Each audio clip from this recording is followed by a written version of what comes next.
사랑합니다. 이스라엘 백성은 우상을 숭배하며 하나님을 떠나 하나님을 버렸습니다. 그래서 하나님께서는 아비가 아들을 훈계하는 마음으로 이스라엘을 징계하십니다. 그 결과 이스라엘은 바벨론의 포로로 끌려가게 됩니다. 하지만 이내 하나님께서 정하신 때가 이르자 하나님께서는 다시 아비의 마음으로 자녀를 끝까지 사랑하시어 자녀를 향한 하나님의 진노를 거두시고 그들을 구원하실 것을 말씀하고 계십니다. 그래서 지난주 받은 말씀처럼 하나님께서는 이스라엘 백성들에게 바람처럼 날아가는 우상을 떠나라. 너희가 그렇게 숭배했던 우상을 떠나고 이제 다시 나를 의뢰하라. 나를 찾으라 라고 하나님께서 말씀하십니다. 그리고 하나님을 찾는 그 방법으로 이스라엘 백성들이 하나님께 돌아올 길을 도두고 수축하고 거치는 것이 있다면, 그들이 돌아가는 것을 막는 것이 있다면 그것을 제하여 버리라고 하나님께서 말씀하고 계십니다. 그런데 하나님께서 이스라엘 백성들을 향하여 돌아오라 말씀하시면서 곧이어 바로 하시는 말씀이 하나님이 어떤 분이신지를 기록하고 계세요. 지극히 높으시며 영광이 넘치시고 존귀하신 하나님이라고 하나님 당신을 소개하고 계십니다. 이스라엘 백성이 돌아가야 됩니다. 그런데 그들이 돌아가야 될 하나님, 그 하나님이 지극히 높으시고 존귀하시고 영광스러운 분, 반역한 이스라엘 백성이, 가장 낮은 죄인인 이 이스라엘 백성이 돌아오라 하시는 하나님의 말씀을 받았을 때 마냥 기쁘지만은 않았을 겁니다. 그들이 돌아가야 되는, 그들이 다시 마주해야 되는 그 하나님이 어떤 분이신지 알면, 죄인인 우리가 돌아가야 될 그 하나님이 가장 영광스럽고 거룩하시고 존귀하신 분이심을 알면 숨 막힐 수밖에 없을 겁니다. 공로가 있어도, 뛰어난 공을 세워도 왕이 부르면 떨면서 갈 수밖에 없을 텐데, 죄인이, 그것도 반역자가 가장 높으신 왕이 오라 하시니 숨이 막혀서 부들부들 두려워 떨며 갈 수밖에 없겠죠. 그런데 저는 이 숨막히는 눌림, 공로가 없어, 그저 죄밖에 없어 하나님 앞에 감히 갈 수 없는 그 민망함, 내가 돌아가야 될 그 하나님의 어떤 분이신지 알아 두려워 떠는 그 마음, 이것이야말로 우리가 다시 하나님께 돌아갈 수 있는 그 길을 재정비하는 것이라 생각합니다. 하나님께서는 이렇게 말씀하십니다. 겸손한 자의 영혼을 소생시키시며 통회하는 자의 마음을 소생시키려 함이라. 내 죄를 알고 그 죄에 눌려 겸손하게 하나님 앞에 가는 사람, 그리고 내 죄가 민망해서 내가 누구 앞에서 범죄하였는지를 알아서 두렵고 떨며 통회하는 자의 영혼을 하나님은 소생시키신다. 그래서 정말로 하나님께서 우리에게 원하시는 재정비는 겸손과 통회인 줄 믿습니다. 혹시라도 우리 가운데 심각하게, 그래서 긴급하게 하나님께 돌아가야만 하는 죄가 우리에게 얼마든지 있을 수 있습니다. 바라기는 그 죄에 눌리는 저와 여러분이 되면 좋겠습니다.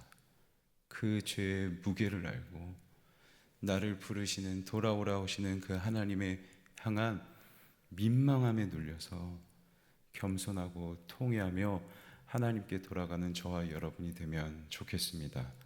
겸손하고 통회하며 하나님께 돌아갈 때에 하나님께서는 그런 우리를 위하여 어떻게 일하실까요? 하나님께서 이렇게 말씀하십니다. 내가 끝까지 그와 다투지 않겠다. 내가 영원히 그를 향해 진노하지 않겠다라고 말씀하십니다. 그리고 그 이유에 대하여 내가 지은 그 백성이 그 영과 혼이 소멸될까 봐, 피곤할까 봐 가장 높으신 하나님이 가장 낮은 죄인 이스라엘의 영혼을 살피세요. 그들을 깊이 살펴주십니다. 가장 높으신 분이 가장 작은 이스라엘을 끝까지 사랑하십니다. 사랑하실 뿐만 아니라 오늘 본문에 2번 기록되어 있는데 내가 그를 고치리라.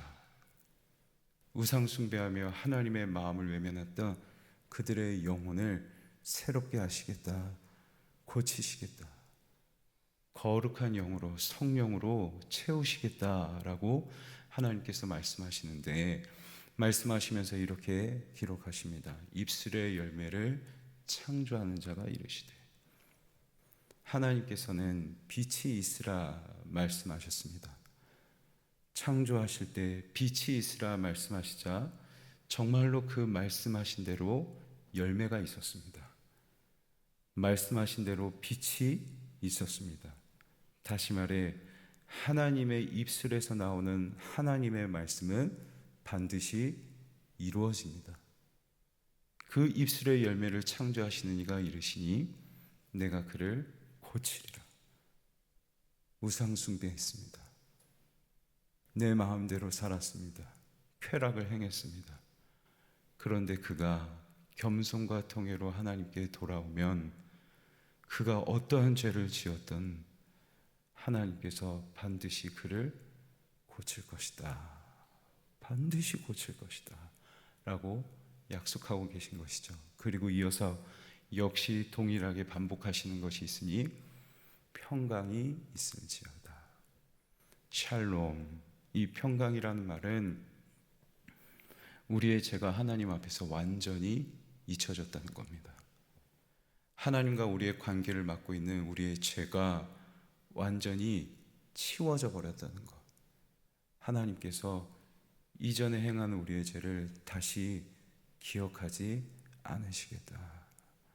우리를 살피시고 사랑하시고 우리의 죄를 고치실 뿐만 아니라 이전에 우리의 전과를, 죄의 기록을 남기지 않겠다라고 말씀하십니다. 이 하나님의 은혜 앞에서 저와 여러분은 어떻게 반응해야 되겠습니까? 하나님께서 오늘 이사야 57장 마지막에 기록하시기를 악인에게는 평강이 없으리로다 말씀하십니다. 하나님을 알지 못하고 끝까지 고집을 부리며 하나님 앞에 통회하지 않는 사람에게는 평강이 없을지어다. 하나님께서 그를 향해 내가 너의 죄를 끝까지 기억하겠다. 만약 하나님께서 그 죄를 간과하지 않으시고 끝까지 기억하신다면 그 인생에 어떤 일이 일어나겠습니까?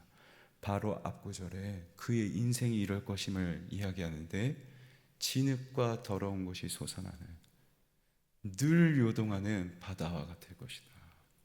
그 죄에 머물러 죄로 방황하고 그 죄가 가져오는 두려움에 짓눌리며 하지만 날마다 그 더러움, 그 진흙과 같은 것들이 반복되는 그 더러운 바다와 같은 인생 가운데 여전히 우리는 살아갈 수밖에 없을 겁니다. 그렇다면 적어도 하나님을 믿는 의인된 저와 여러분이라면, 하나님의 마음을, 하나님의 뜻을 아는 저와 여러분이라면 우리를 부르신 하나님 앞에 고집하는 것이 아니라 그 은혜를 의지하며 겸손과 통회로 하나님 앞에 돌아가는 것, 우리의 죄를 치유하시고 위로하시고 기억하시지 않을 그 하나님 앞에 나아가 내 죄에 눌려 우리의 죄를 고백하고 그 죄로 돌아서지 않는 것, 이것이 저와 여러분이 마땅히 행해야 할 반응인 줄 믿습니다. 그래야 할 때 하나님께서 반드시 그 입술의 열매를 창조하신 하나님께서 반드시 저와 여러분의 영혼을 소생케 하실 줄 믿습니다. 말씀을 맺겠습니다. 하나님께서는 죄인을 부르십니다. 하나님은 의인이 아니라 죄인을 부르러 왔노라 말씀하셨습니다. 그리고 하나님은 저와 여러분을 부르십니다. 죄인인 우리를 부르십니다. 그 하나님의 부르심을 기억하며 우리의 영혼을 고쳐주십시오.